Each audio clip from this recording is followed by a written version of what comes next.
My name is Elena.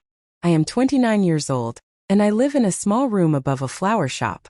The room is not much, just one bed, one chair, one window. The walls are pale, cracked in places, the kind that carry the whispers of old tenants.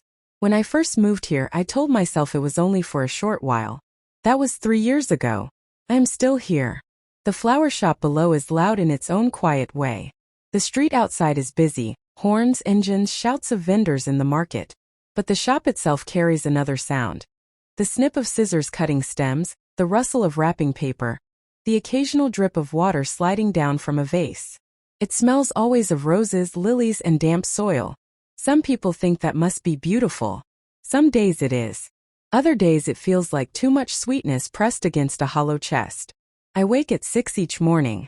Not because I want to, but because my body has learned to obey the clock. I roll out of bed, touch the cold floor with my feet, and go downstairs before the city has fully woken. I sweep the shop, trim the flowers, refill the water in the vases. I tie ribbons and arrange bouquets. Some customers want bright colors for birthdays. Some want pale arrangements for funerals. Some buy a single flower without saying why. I smile at them all and say, "Have a nice day." It is automatic, the same as breathing. When the rush slows, I make tea in a small kettle hidden in the corner, or I eat toast with the microwave humming upstairs. I do not have a kitchen, just a square of space with a kettle, the microwave, and a stack of plates. It is enough. Or maybe it is less than enough. I am not sure anymore. People think I must love flowers, because I spend my days surrounded by them. But that is not true. Flowers are beautiful, yes.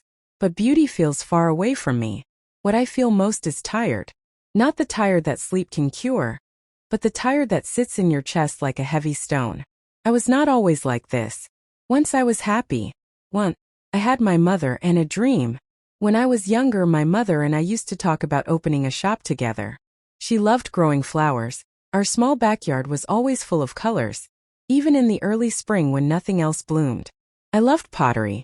I would sit for hours with clay, shaping cups, bowls, and plates. She would make tea while I worked, her hands wrapped around a warm mug, her eyes soft with pride as she watched me turn the wheel. We called our dream roots and rain. Roots for the flowers she would grow. Rain for the water and clay I would shape. A shop filled with petals and pottery, life and earth. I even went to college for pottery. I thought I was on my way to making it real. But dreams are fragile things. It started with a cough. First it seemed small. A scratch in her throat, nothing more. She smiled at me when I asked if she was okay. "Just a little cold," she said. But the cough did not leave. It deepened, grew heavier, until one day she sat down in the garden and could not stand again without help. That was when we went to the hospital. The doctor spoke in long words I did not understand. What I did understand was the look in her eyes, tired, strained, but still trying to comfort me. She smiled even when she was hooked to machines. She said, "Don't worry, Elena. You're strong." But I was not strong. I left college. I stayed with her. I got a job at the flower shop near our home so I could be close by. I brought her soup. I washed her hair. I gave her medicine at the right times. I held her hand when the nights were long. She still smiled at me, even when I could see the pain pressing deep into her. And then one evening I came home from work. The house was too quiet. I called her name, no answer. I went to her room. She lay in bed still. Her chest did not rise. Her hand was cold when I touched it. I sat beside her for hours whispering, "Please come back. Please, just one more day." But she was gone. After the funeral I could not stay in that house. Every corner was filled with her absence. The chair by the window where she used to read. The scarf she left draped over the couch. The teapot that still smelled faintly of chamomile. It was unbearable. That is how I ended up here. In this small room above the flower shop. The owner let me rent it for cheap. I said, "Thank you," and moved in with only a suitcase and a box. The box held my pottery tools. I pushed it into the back of the closet and closed the door. I told myself I would not touch it again. The years blurred. Days bled into each other. I smiled at customers. I wrapped flowers. I swept floors. I ate alone. Sometimes I sat by the window and looked at the street below. Children playing.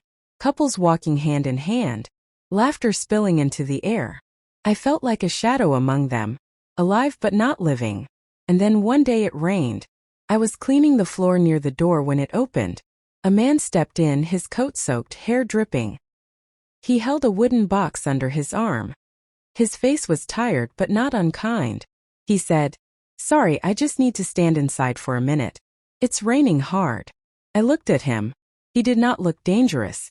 He looked quiet like me. I nodded. "It's okay. You can stay." He smiled faintly. "Thank you. It smells nice here." "It's the flowers," I said. "I miss this smell," he replied. "I used to live near a garden." His name was Matteo.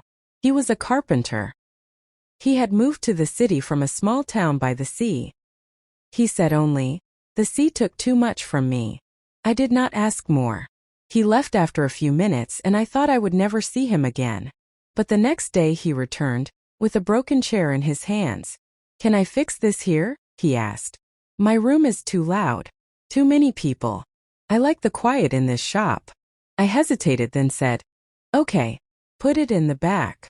And that is how he began to return. Matteo came back the next day and the day after that. First I thought it was chance, but soon I realized it was a pattern.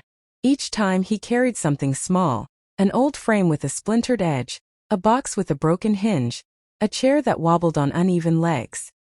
He set up in the back of the shop, near the corner where the light from the window fell in a soft rectangle. I would hear the scrape of sandpaper, the gentle tap of a hammer, the quiet rasp of a saw. The sounds blended with the shop. The rustle of petals, the clink of glass vases, the steady hum of the city outside. Sometimes we spoke. Sometimes we didn't. Surprised me that I liked both. When we spoke, our words were simple. "Would you like tea?" I would ask. "Only if you're having some," he would say. Or he would ask, "Do these lilies always last this long?" And I would tell him about trimming stems, about water at the right temperature. When we didn't speak, the silence was not heavy. It was soft. Two people working quietly in the same space, breathing in the same air, without the need to fill it with noise. I hadn't known silence could feel like company. One evening, I was wiping down the counter when Matteo looked up from the small wooden box he was mending. His voice was gentle but firm enough that I stopped.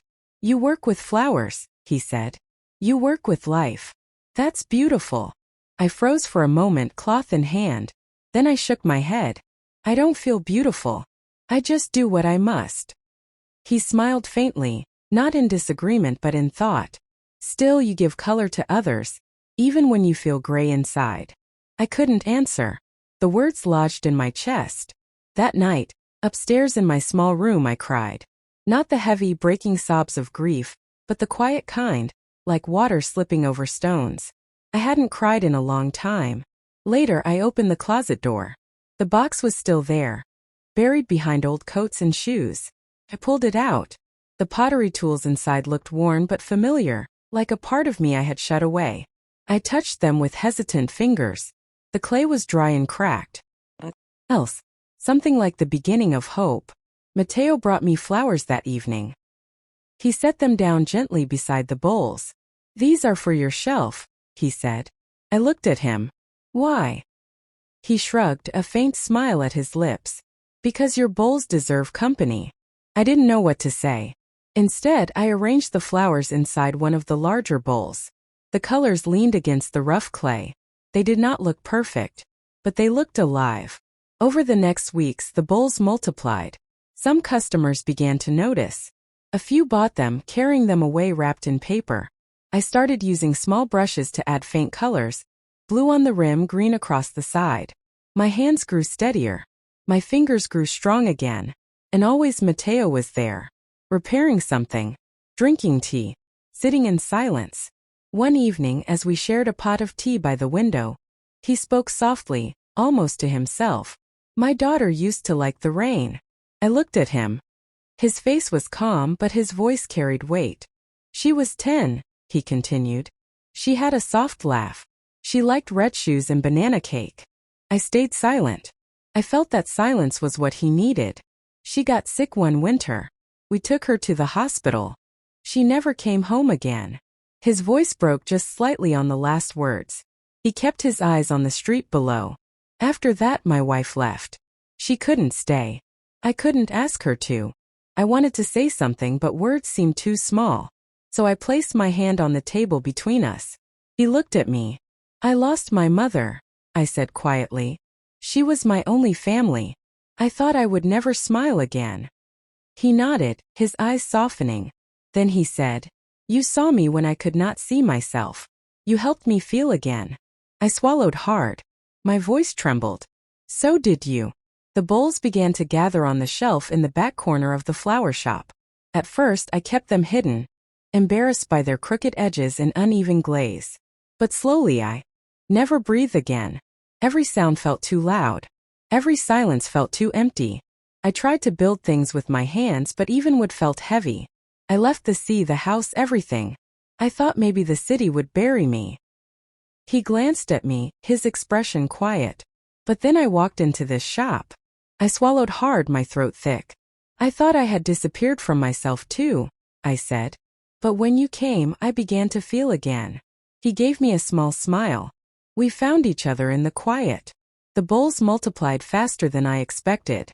I made one each night, then two, then sometimes three. Soon the little shelf was not enough. I cleared a small table in the back, arranging them in neat rows.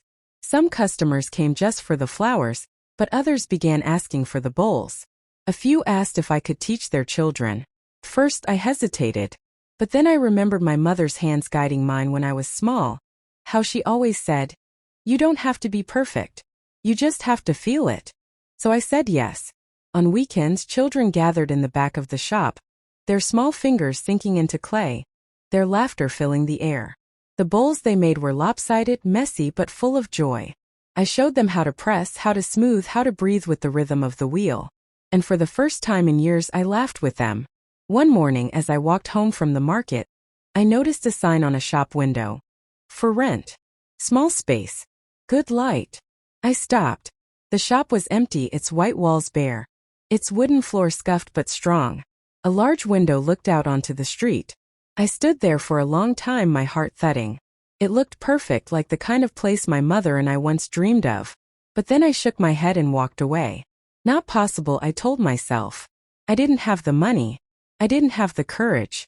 The next morning, Matteo came into the flower shop, a folded paper in his hand. "I saw the sign too," he said simply. I shook my head. "I can't rent a shop. I have no money." "We'll find a way," he said. "We'll paint the walls ourselves. I'll build the shelves. You bring the bowls and the flowers. I'll bring wood and time. And love." The word hung between us. My heart beat faster. "Are you sure?" I asked. "Yes," he said firmly. "You are ready." We signed the lease together. It was not expensive, not in that part of the city. Still, I trembled as I wrote my name on the paper. It felt like jumping into water after years of standing on the edge. Over the next weeks, we worked side by side. We scrubbed the floors until they shone. We painted the walls white, covering the stains and marks with new beginnings. Matteo built shelves and benches from what he salvaged, each one strong and simple. I arranged my bowls on them, placing flowers inside as if the two belonged together. I brought small pieces from my room, a photograph of my mother, a scarf she had knitted, the gold-repaired teacup Matteo had once left for me. Each item carried memory, but instead of weighing me down, they filled the new space with her presence. We named the shop Elena's Light. Matteo painted the sign himself, each letter brushed carefully by hand. The morning we opened, the air smelled of fresh paint and flowers. I unlocked the door, my hands trembling. A few people came in, curious neighbors, children pulling at their mother's hands, a man who bought a small bowl for his wife. It was not crowded, but it was enough. When the last customer left that day, I turned to Matteo. My chest felt both heavy and light. "Do you think she would be proud?" I asked. He looked at me gently. "I think she already is." Our little shop began to breathe with life. Each day, more people wandered in, some for flowers, some for pottery, some for reasons they never spoke aloud. The shelves filled with bowls, plates, and cups, each one imperfect but alive. The air always smelled of clay and roses, a mixture that felt like my mother's dream living through my hands. On weekends, children crowded the back tables. Their laughter bounced off the walls as they shaped small animals, tiny bowls and wobbly plates. They left smudges of clay on their cheeks, fingerprints pressed into their creations. I told them what my mother once told me. You don't have to be perfect. You only have to feel it. One girl, Lena, came every Saturday. She was quiet at first, shy behind her big eyes. But soon she began to smile when she saw me. She loved making animals with round bellies and big ears. One morning she slipped a note into my hand. Thank you, Miss Elena. I love the clay. My mom says I smile more now. I pinned her note to the wall above my work table. Every time I looked at it, I felt my mother's presence, as though she were whispering, "See, my girl? You are giving life again." Mateo became part of the rhythm of the shop. He brought wood and tools, sometimes bread or tea. He made a small round table with short legs for the children. Along the sides he carved tiny hearts, hidden like secrets waiting to be found. For the children, he said simply. I ran my fingers along the hearts, the wood warm beneath my skin. They will love this, I told him. He smiled, and for the first time, the heaviness in his face seemed lighter. In the evenings when the shop was closed, we sat together by the window. Sometimes we spoke, sometimes we didn't. The silence was not empty anymore. It was kind, like a soft blanket over weary shoulders. One evening as candles flickered on the shelves, Mateo said, "You are strong, Elena. You love through pain. You shine even when you feel tired." Tears filled my eyes. I still miss her. I still feel empty some days. That's okay, he said gently. Love doesn't erase pain, but it gives you new breath. I looked at him, my heart open but trembling. My heart has cracks, I whispered. He took my hand in his. That's where the light comes in. Then he kissed me. It was not a loud kiss, not desperate one. It was soft, like sunlight slipping through clouds after rain. My heart did not feel broken, felt whole even with the cracks. As weeks turned into months, the shop grew. Customers brought friends. The newspaper wrote a small piece about us. A photo of me standing beside shelves of bowls under the headline Flowers, Clay, and Light. I kept the article tucked behind the counter, not because I wanted recognition, but because it reminded me I was no longer hiding. Sometimes strangers came not just for bowls or flowers, but to tell me their stories. A woman once held my hand and said, "My husband died last year. I still cry every morning." I looked into her eyes and said, "Me too. But I also laugh sometimes now." She pressed my hand and whispered, "Thank you." In those moments I understood, healing was not about forgetting. It was about carrying both, the sorrow and the joy, and still choosing to open your hands to the clay, to life. One night I dreamt of my mother. We were sitting in a garden, sunlight on the petals, a teacup warm in her hands. She smiled at me and said, "You are doing well, my girl. I see your flowers. I see your heart." I woke with tears on my face, but they were soft, not heavy. I whispered into the quiet room, "Can you see me now?"